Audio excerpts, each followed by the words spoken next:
Anthony, welcome to BFM. Yes, good to be here. I will start you off with a really poor taste joke that I know, and tell me if you've heard this one before. Sure. But what is this? Oh, of course I know what it is. That's wheelchair hurdles. There we go. No, I mean the reason I asked that, the reason I bring it up, is obviously you're very comfortable. Yes. Being in a wheelchair, and you're comfortable. After 40 years, anybody should be comfortable. And you're very comfortable with the humor as well. But I was going to ask you, how did you get into a wheelchair? What put you in a wheelchair? Okay, first I was born disabled. Right. Okay, I have a condition called spina bifida. Mm-hmm. It means that the part of my spine was not formed properly. Mm-hmm. But I used to be able to walk until the age of 10. And after, when I became 10 years old, I started having problem in one of my legs. And I used to walk with a limp. So the good leg was giving me problems. So the doctors did a surgery, and the surgery didn't work. Right. Because I guess they knew that it wouldn't work. They were hoping it would work. Right. But, we thought that at that time, doctors were gods, So now we know otherwise. You mean they're not? Not at all. So it's an operation that really shouldn't have been done. Right.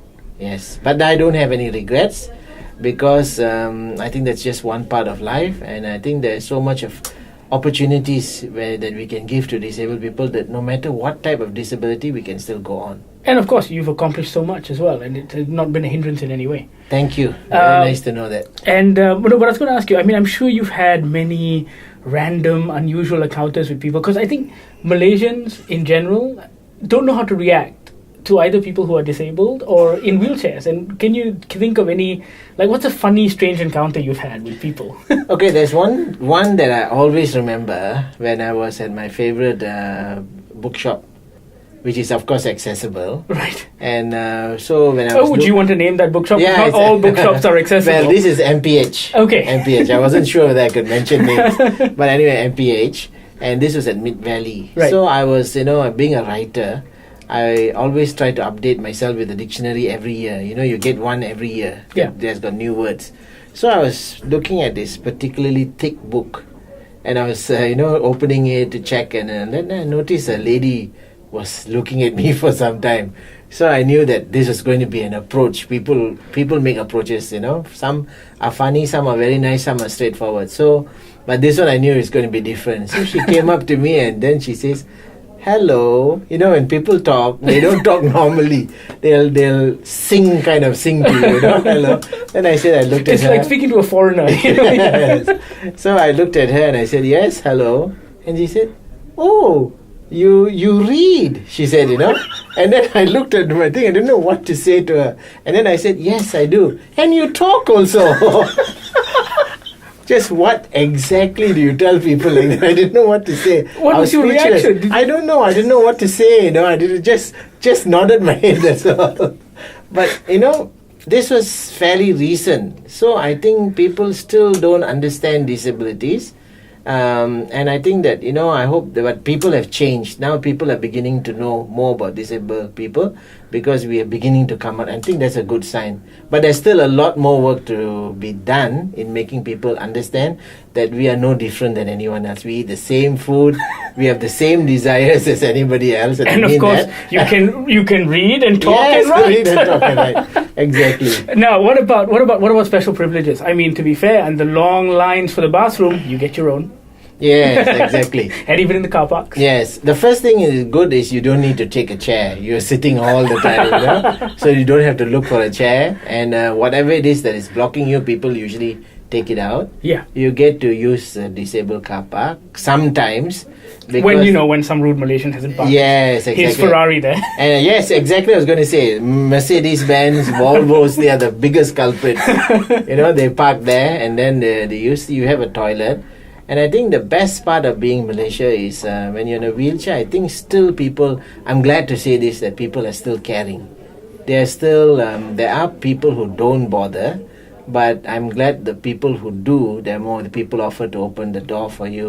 Well, that's what I was going to ask you, because they don't ordinarily, because someone will be walking through a door and they'll just let it shut. Yes. So I was hoping they would actually be more courteous. I think some people are becoming more courteous. The most important is the lift.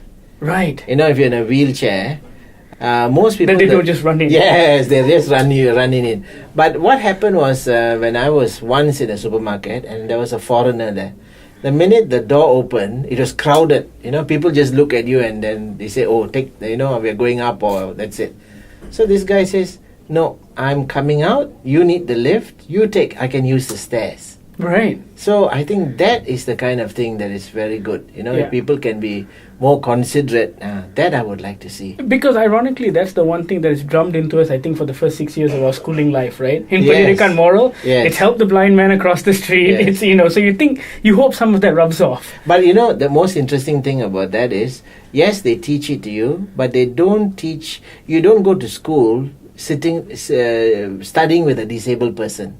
No, you don't. I think if you do, then I think people will start to be caring. Because here they don't bother. They think that, when you are disabled, you just have to go to a retarded school, whatever that means. You know what I mean? Mm-hmm. And they don't bother to make toilet facilities for people in wheelchairs and all. So at the end of the day, we become burdens of society. But is there a move, actually, on the part of the councils and stuff to actually get more schools disabled friendly? Not the councils as such, but the education ministry. The education ministry has promised that they're going to do it, but we still haven't seen it. But some disabled groups are beginning to want to mobilize and start going to meet the right people to get this done. Wow, that's very good to know. All right. Thank you. So, but overall, last question, do you feel we're on the right path? Do you think we're doing the right thing? Do you think we're becoming more aware? I think more than recent years, I think we're doing very well now. But a little caution, that might just happen in the Klang Valley. We don't know about the other states, because I hear that it's still very bad. But I think broadcasts like your BFM, I think they can make a difference, because people will be exposed, seeing more disabled people, even having this little segment here. I'm so honored to be picked in your show, to be in your show. No, thank you for I coming. think that changes attitudes. People start to realize, oh, anybody can be like that, and that's so important, especially for people who are born disabled, because for most parents it's a tragedy. It doesn't have to be a tragedy. It can be a wonderful thing, and it should be a wonderful thing. But I think when people are seeing things positively, then it becomes something that people will love to accept. Wow. Thank you very much for your time, Anthony. And Thank you for very much. coming on Thank BFM you. Spotlight. I Thanks a lot. really enjoyed myself. Thank you.